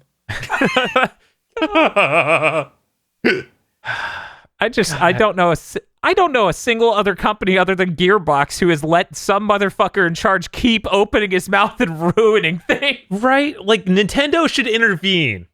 Why are they letting him out there and do this? Look, Bob, he's the boss. When Nobody three different companies own the IP, right? It gets really complicated for one of them to be like, "Hey, head of the other company, shut the fuck up." You need to say exactly not this. Anything but this. I am telling you. This is the most bizarre long con ever because the 4th gen remake is going to have a national Pokedex but have no new features. It's going to look pretty. The other news I got, whatever. We got a date for Game Awards. I'm excited. Oh, that's cool. I'm excited. December 12th. Yeah, Game Awards are always real good. Yeah, after the first couple, Jeff were bad. Keighley.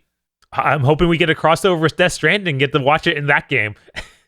Because we're doing other what if, content. what if there's a giant bridge baby like tube and it comes out of it? I'm just if any game was going to do some bullshit like you can go to this location in Death Stranding and there'll be a giant screen you can watch the Game Awards on, it'd be Death Stranding. Jeff Keighley's going to be on stage with his bridge baby and it's going to start crying and he's going to have to stop presenting the show to calm it down. And then he's going to fall off the stage and it'll start screaming again. I have one of those, like, do you think yes or no, like, Game of Premonition things for the Game Awards that we can do real quick. Sure. This is a yes or no question. I'll start with Dan. Will Low Roar perform at the Game Awards? 100%. Bob. Yes. And Feel. No, but a Low Roar song will be performed. So I'll here's say the they'll thing. be there. I have a question. Yes. Did churches play at the Game Awards yet? Because I feel like they did. I feel like one of the years the Game Award had the band Churches, whether it was music from them or them performing on stage. The reason why I ask, that is the credits music to Death Stranding, and they show you the music credits up front, so I spent the entire game waiting for the Churches song! Yes, they did in 2015. Knew it. Oh, so, the same year as Imagine Dragons? Probably. If not the year before that. So I expect Churches to also come back. I expect it to be Low Roar and Churches. Maybe they'll mix it properly, unlike when last year with Devil's Trigger. Can we not talk about that? Okay. That was awful. I love Devil Trigger. That fucking song's great. They fucking Had no problem what were mixing they the doing? Red Dead 2 soundtrack.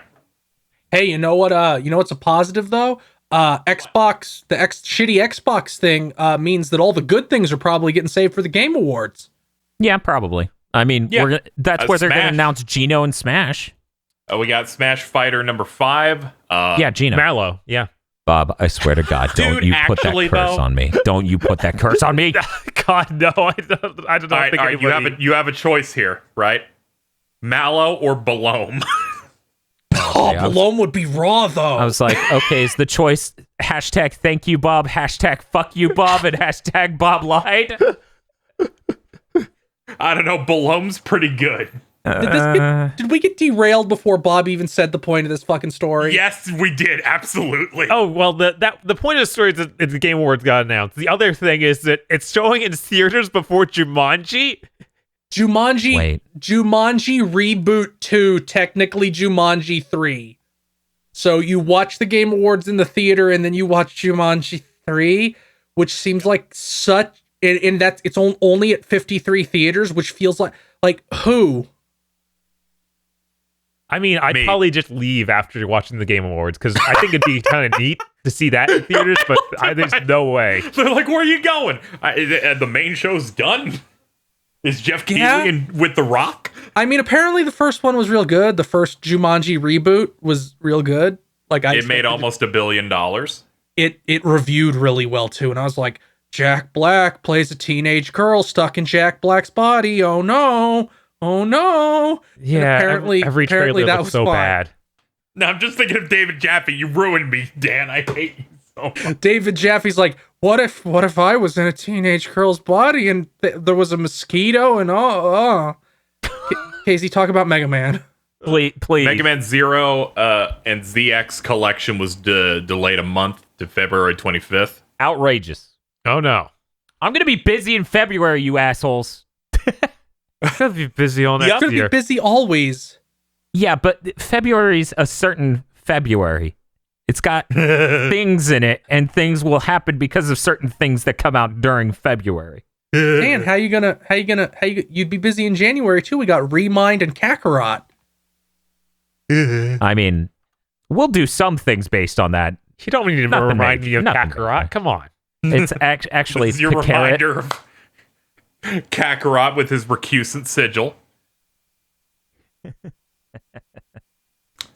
Now, this next piece of news is a response to the thing that we talked about last week on Big Think Dimension, in which as soon as we finished recording, 45 minutes later, the news completely changed. Headcanon, the people behind Sonic Mania, they had a Kickstarter for a game called Vertebreaker, and it was effectively canceled after 1 week because they only raised 5% of their goal in that 1 week, and interest completely died on that.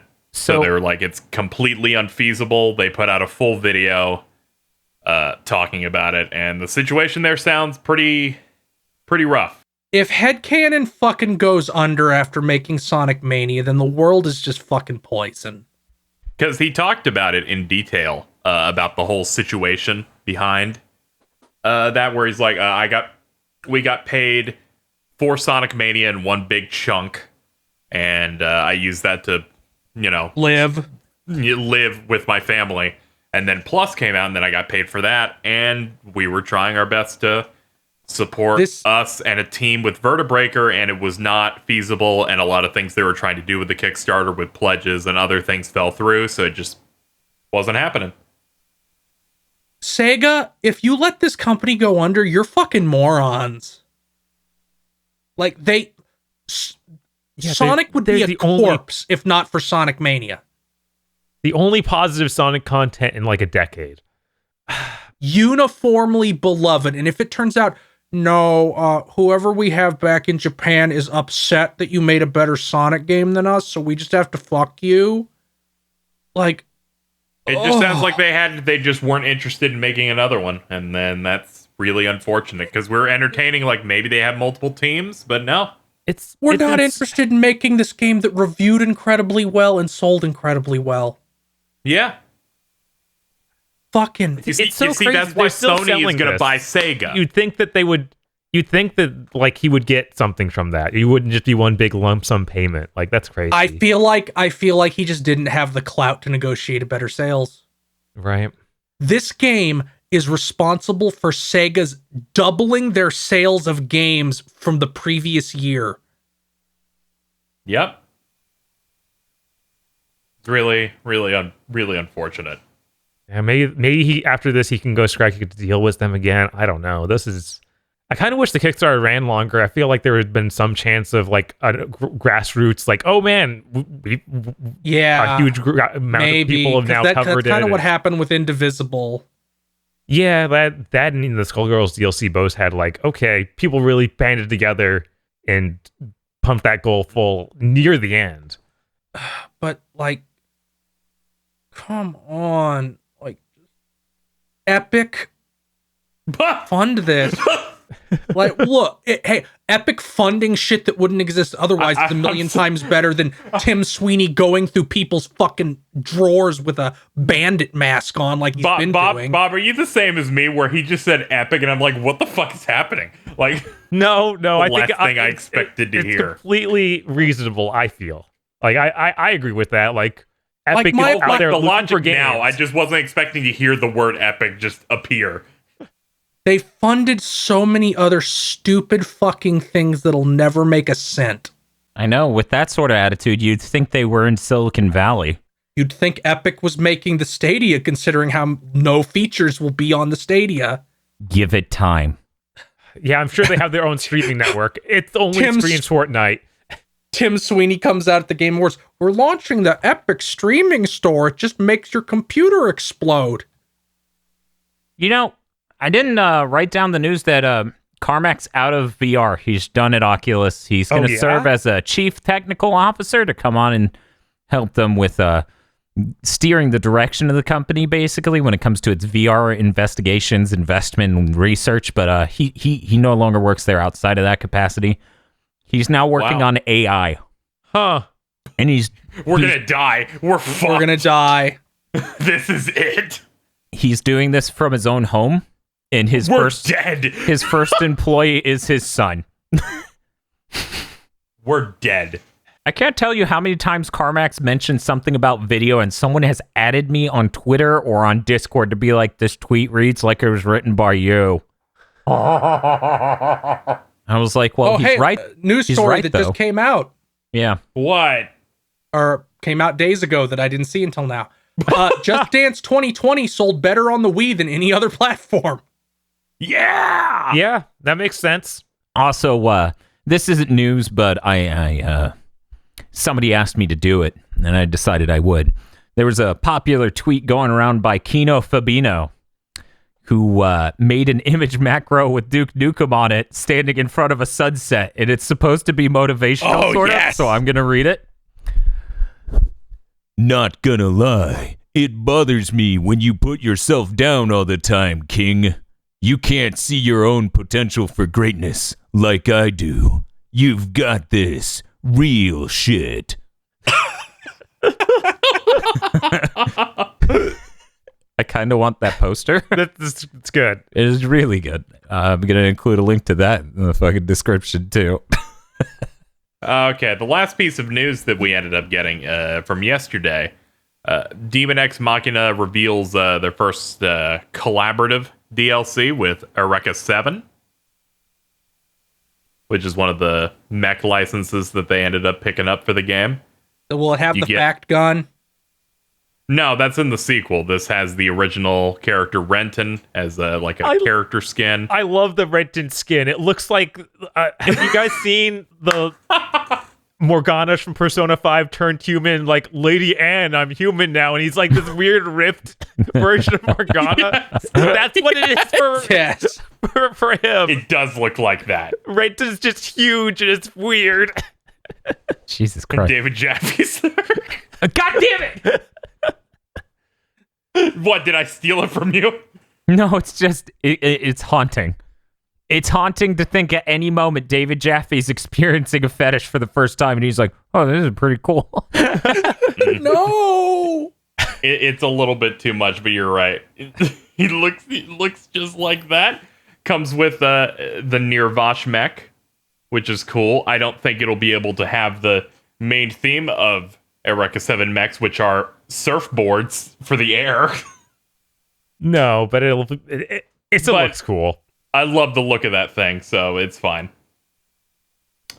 This made me want to buy the game, so at some point, I need to get on this. It's a pretty cool game. I wish I had more free time around the time it came out. Yeah. That went by, and I'm so sad we didn't get our fucking Terminator crossover yet.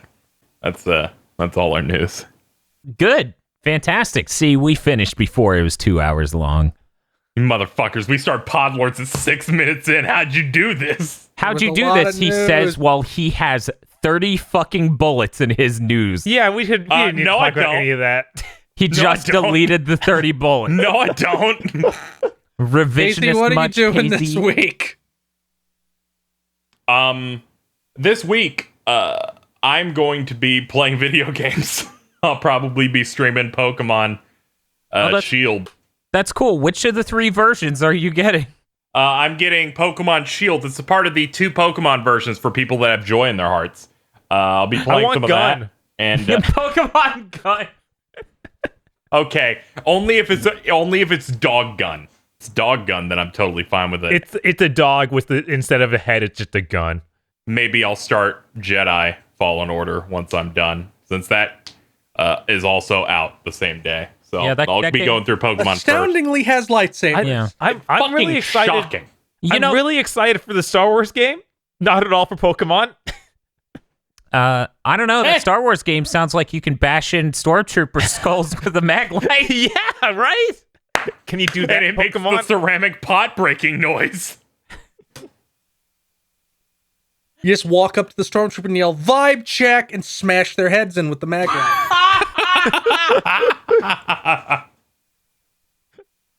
Dan and Bob, what you doing? I'm going to be, over the next few days, getting badges so I can catch Pokemon of a certain level. Bob, how about you? I guess I'll be doing the same exact thing, but probably putting it down to play Star Wars at some point. Oh, that's cool. Because I really want to know how that feels. Yeah, that's fair. I figure I'm just going to push that off until I have enough time for it. I've seen some people outraged about that decision. I'm more baffled than anything. Like, I'm not sitting here like, how the fuck could they? I'm like, What, the level thing? Yeah, I'm more like, why? Wait, what's going on? Bob, that thing I referenced is real. You have to get badges in order to... There's super high level Pokemon in the wild area, and they don't want you like critical catching a level 80 Pokemon in the first wild area. Okay, so it's kind of like how you needed the badges to use a certain level of Pokemon before, but now you can't even catch them. No, Bob, before you only needed it to trade. Now you need it to use them at all. Huh. I thought it was like they weren't supposed to obey you. It used to be it wouldn't listen to you, but only traded Pokemon wouldn't listen to you. You could still be traded a high level Pokemon. It just would not do what you said 50% of the time. Yeah. Huh. Yeah. Okay. That's weird, but whatever. They did say something important, and it's that those Pokemon that are the higher level will never be shiny, so they're not going to fuck you like that. That's good, because, oh my god, if I ran into a Pokemon... Because I feel like if that happened to Dan, he'd give this game a 0. Great way to earn it. I probably have only run into... And I'd agree. I'd give it like a 3. I think I've only run into 3 shinies ever. I don't think I've run into a shiny yet, guys. I think I've run into like 3 ever. And if the 4th one was in this game and I could not catch it, I would be pretty upset. I've gotten 1 through in a ROM hack, and I don't know if they raised the value, so I don't count it. Yeah, the chance of a shiny is 1 in 8,192. Darn the aggro and the shiny Rattata. Yeah, aggro actually does have a shiny Rattata. A fucking course aggro does. He's like, my shiny Rattata is the top percent of Rattata. I don't know how you get shiny starters in this one. That's a weird because apparently Apparently they came out and said, don't worry about resetting infinitely to get a shiny starter. That doesn't work. Bob, Okay, yeah. Bob, What's up? I am entertaining all sorts of terrible ideas of how they prevented that. It involves things such as consumable shiny fruits that turn your Pokemon shiny. That'd be No. raw. No. That'd be No. right. Hey, I have an He says idea. as Why they don't we stop talking? How about we tear stop talking down about an Pokemon? institution? Oh. That'd be You know what cool. would also be raw? If you had to buy those fruits with real money. Honestly, after the Mew being exclusive to the people who got the fucking Pokeball last time, it could be going that way. That seems insane, though. There's no way. That would be You have to get the special amiibo. Yeah, you have to buy five amiibos. You scan all of them, you might get it. They're like, guys, don't worry about resetting your game. We've got a solution. They announce amiibos on Christmas Day. KZ's like, oh good, we're through. All of us just turn to him and start punching him. You keep going. I'm hitting stop. Hey, Phil, what do you got going on in the next week? I'm gonna play Pokemon Star Wars, I guess. That's cool. To the detriment of everything else in my life. I know that feeling. I was up for over 32 hours 2 different times this week. I know Yeah, that not feeling that very much. Not that much of a detriment. Let's I have a little bit of control. Okay, it's almost 2 hours. Stop. Stop. Thanks for listening to this episode of Big Think Dimension. This show, like our other podcasts, is only possible with the generous time our co-hosts have given to us and the equipment we've bought to make it higher quality and easier to produce. Please consider supporting our podcast series on our GigaBoots podcast Patreon and look forward to more gamer premonitions and Big Think Dimension in the future.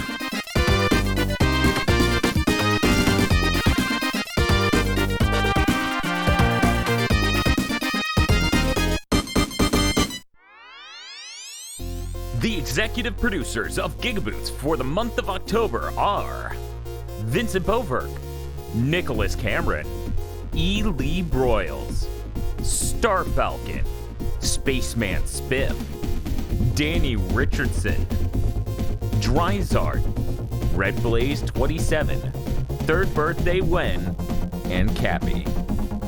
Thank you very much to our executive producers, and also these guys. If you want to support videos like this, then head on over to patreon.com/gigaboots and become an executive producer today.